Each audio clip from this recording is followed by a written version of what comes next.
I'm Jeanette Joy with the Treat Me Right Charity Road Trip. We are in sunny San Diego, California, and I'm with Joe Guerrero. He's with Stand Up for Kids, which is a nonprofit corporation. With how many? We actually have 48 programs across the country, both outreach programs and drop-in centers. And here in San Diego, we have both. And as a nonprofit, we are only funded by the community. We are fully staffed with non-paid volunteers. And what we do is we go out to the streets looking for homeless and street kids. Kids that have been emotionally, physically abused, been thrown away from their families, or kids that are running away from something that is so bad, they feel that it's safer to be on the streets and than the home that they came from. And so here at San Diego, what we try to do is we go out to the streets looking for these kids. That way, hope we can connect with them and let them know that there are people who care. And we make that connection. Hopefully, we can get them here to our drop-in center, or then we can provide more. We can provide a hot meal for them. They can come here. They can take showers. They can get on the computer. They can reconnect with maybe a family member that could take them in. And why aren't these children taken care of by the county? Well, there's just so many kids that are out there. There's probably over 1,000 kids that are living on the streets right now. And the thing is that I can't even imagine what they have in the other social services and they're trying to do to help the kids. But we're talking about kids who are away from their family. Like I said, they're running away from something really bad. And so they are out there living in the canyons, living in the riverbeds, living in the parks, alleys, wherever they can find shelter. And those are the kids we're trying to reach. And that way we can just help them.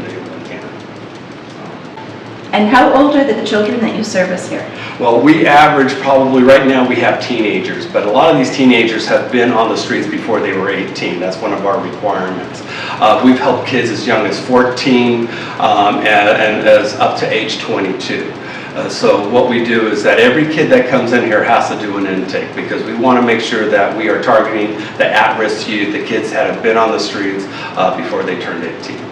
And what kind of programs do you offer? Well, what we do is we have what's called care management. And care management is a group of volunteers who get together and they actually work with all the kids that come to our center. Because what happens in the past, or what we've seen, is kids are falling through the crack.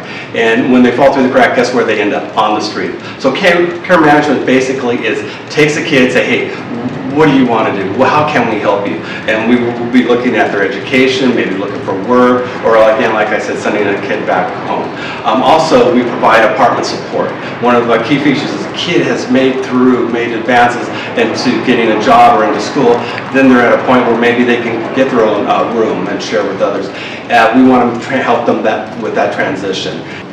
Now, tell me about the tents. They can actually go pitch a tent under a bridge? Well, you can go down the street and you'll see tents on the sidewalks that are been erected by adults. And our kids are hanging out with the adults. They're running from adults. So where they're at is in the riverbeds, the canyons, the parks, wherever they can at least be, out of the way of the public eye. The toughest part is you have no comprehension of what they've been through. It's really sad, but the thing is to hold our strength as volunteers and just to let them know that we're here to help them.